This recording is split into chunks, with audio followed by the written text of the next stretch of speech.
जोहार नमस्कार। खबरें जो रहती हैं चर्चा में, कुछ नवीनतम ताजा खास खबरों में से कुछ खबरों पर आइए नजर डालते हैं। झारखंड की 15 बड़ी खबरें 5 मिनट में। प्रथम चरण के चुनाव के लिए 15 जिले के 43 विधानसभा क्षेत्रों में बुधवार सुबह 7 बजे से मतदान होगा। सभी मतदान कर्मी मतदान केंद्रों पर पहुंच गए हैं। चिन्हित मतदान केंद्रों पर सभी का हेलीड्रोपिंग भी करा ली गई है। बुधवार को सभी मतदान केंद्रों पर पीठासीन पदाधिकारी प्रत्याशियों के पोलिंग एजेंट की उपस्थिति में सुबह 5:30 बजे से मॉक पोल की प्रक्रिया शुरू कर देंगे। अगर किसी कारण से प्रत्याशियों के पोलिंग एजेंट समय पर उपस्थित नहीं हो सके तो उनका 15 मिनट तक इंतजार करने के उपरांत पीठासीन पदाधिकारी द्वारा मॉक पोल की प्रक्रिया प्रारंभ कर दी जाएगी। बड़कागांव विधायक अंबा के भाई अंकित पर आजसू नेताओं ने किया जानलेवा हमला, मामला दर्ज। बताया गया है कि यह घटना तब घटी जब अंकित राज अपनी गाड़ी से गोंदलपुरा इलाके से बड़कागांव लौट रहे थे। रास्ते में हरली निवासी आजसू पार्टी के हजारीबाग जिला उपाध्यक्ष उपेंद्र महतो और 10 से 12 लोगों ने उनकी गाड़ी को रोककर जबरन तलाशी ली, साथ ही उन पर जानलेवा हमला किया। उनकी गाड़ी पर एक पत्रकार आशीष कुमार साहू भी मौजूद थे। उनके साथ भी मारपीट की गई और उनके कपड़े फाड़ दिए गए। इसके खिलाफ बड़कागांव थाने में मामला दर्ज कराया गया है। बड़कागांव थाना प्रभारी कुंदन कांत विमल ने बताया कि आरोपितों के विरुद्ध कार्रवाई की जा रही है। मुख्यमंत्री हेमंत सोरेन ने भाजपा के बंटेंगे तो कटेंगे के बयान पर कड़ी प्रतिक्रिया जाहिर की है। उन्होंने कहा है कि झारखंडी ना तो बटेंगे ना टूटेंगे, वोट से सबको कूटेंगे। साथ ही कहा कि गरीबों और आदिवासियों का जिस पर आशीर्वाद है उसका बाल भी बांका नहीं हो सकता। हेमंत सोरेन ने कहा कि ये व्यापारी लोग हिंदू, मुस्लिम, सिख, ईसाई में फूट डालकर झारखंड के जंगल जमीन पर कब्जा करना चाहते हैं। दरअसल व्यापारियों की फितरत है सिर्फ लेने की, देने की नहीं। आज एक बार फिर झारखंड में अबुआ सरकार बनाने की जरूरत है। उन्होंने कहा कि व्यापारियों की पार्टी बेटी बचाने को कहेगी और वही चुरा लेगी। रोटी बचाने की बात करेंगे और थाली से रोटी छीन लेंगे, लेकिन अबुआ सरकार रहेगी तो बेटी, रोटी, माटी सब बचेगा। कल्पना सोरेन ने कहा कि झारखंड में हमारी सरकार अपने बलबूते पर कल्याणकारी कार्य कर रही है। मैया सम्मान योजना शुरू करने के बाद भाजपा के लोग घबरा गए और गलत प्रचार शुरू कर दिया, जिसका यहाँ की जनता मुंहतोड़ जवाब देगी। उन्होंने कहा कि जब तक महागठबंधन सरकार है, झरिया ही नहीं किसी भी क्षेत्र को बर्बाद नहीं होने दिया जाएगा।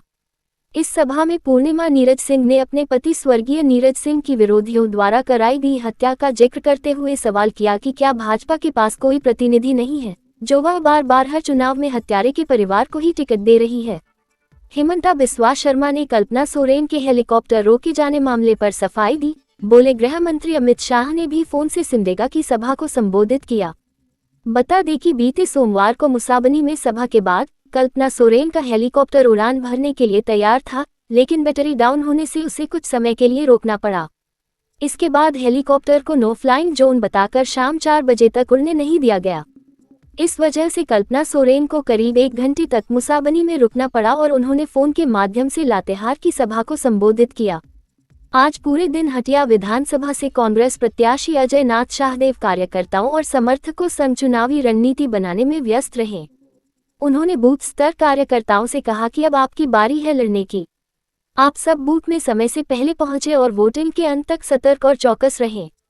श्री शाहदेव ने जनता से अपील कर कहा कि 5 वर्षों के उपरांत आपके हाथों में एक जनप्रतिनिधि चुनने का अवसर होता है। बेहतर मूलभूत सुविधाओं के लिए कांग्रेस को वोट करें। कांग्रेस ने मंगलवार को कांग्रेस भवन में 7 वादे पक्के इरादे नाम से अपना घोषणा पत्र जारी किया। इसमें खास बात यह है कि कांग्रेस ने 10 लाख युवक युवतियों को रोजगार उपलब्ध कराने का वादा किया है।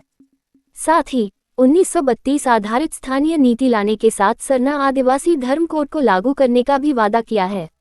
झारखंड में ईडी की छापेमारी पर असम के मुख्यमंत्री हेमंत बिस्वा शर्मा ने कहा, प्रवर्तन निदेशालय की छापेमारी किसी राजनीतिक नेता के आवास पर नहीं हो रही। छापेमारी केवल उन लोगों पर है जो साजिश कर रहे हैं और देश में घुसपैठियों को ला रहे हैं। हेमंत सोरेन ने खुद कहा था कि घुसपैठियों को जड़ से खत्म करना केंद्र सरकार की जिम्मेदारी है। चुनाव आयोग को बन्ना गुप्ता के बयान पर उनके खिलाफ कार्रवाई करनी चाहिए। उन्हें गिरफ्तार किया जाना चाहिए।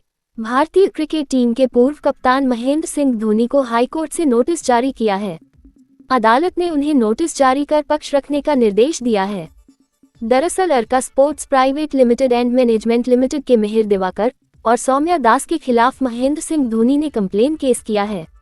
इसके खिलाफ मिहिर दिवाकर ने हाईकोर्ट में याचिका दाखिल की है, जिस पर हाईकोर्ट के न्यायाधीश जस्टिस संजय कुमार द्विवेदी की कोर्ट में सुनवाई हुई। इस दौरान अदालत ने माही के खिलाफ नोटिस जारी किया। यह मामला 15 करोड़ रुपए के फर्जीवाड़े से जुड़ा है। मिहिर दिवाकर की ओर से अधिवक्ता अवनीश शेखर जी ने बहस की। प्रधानमंत्री मोदी आज 13 नवंबर को सारठ में मधुपुर, सारठ, जरमुंडी, देवघर, जामताड़ा, नाला, शिकारीपड़ा, जामा व दुमका के एनडीए प्रत्याशी के पक्ष में चुनावी सभा को संबोधित करेंगे। वहीं गोड्डा में प्रधानमंत्री पोड़ैयाहाट, गोड्डा, महगामा, बोरियो, महेशपुर, पाकुड़, राजमहल, बरहिट, लिट्टीपाड़ा व साहिबगंज के एनडीए प्रत्याशी के पक्ष में सभा को संबोधित करेंगे। चुनाव आयोग हमें सड़क पर उतरने के लिए विवश न करे, कल्पना का हेलीकॉप्टर रोके जाने पर गर्जा जेएमएम। सुप्रियो ने बताया कि मंगलवार को उनके प्रचार के दौरान कल्पना सोरेन का हेलीकॉप्टर रोका गया था और आज भी उनके 2 हेलीकॉप्टरों के बीच एयरफोर्स का हेलीकॉप्टर उतार दिया गया। उन्होंने कहा कि सीएम हेमंत सोरेन और कल्पना सोरेन लगातार अनुरोध करते रहे कि उन्हें उड़ान भरने की अनुमति दी जाए, लेकिन उन्हें 1 घंटे की देरी हो गई, जिसे उन्होंने चुनाव आयोग की कार्रवाई के रूप में देखा। सुप्रियो भट्टाचार्य ने चुनाव आयोग के चीफ राजीव कुमार पर भी सवाल उठाए। उन्होंने कहा, राजीव कुमार कहते रहते हैं कि सभी दलों को समान अवसर मिलना चाहिए। क्या ये समान अवसर है? या तो आप समान अवसर देने की बात न कहें या हेमंत सोरेन को गिरफ्तार करवा दे ताकि वह बोल न सके।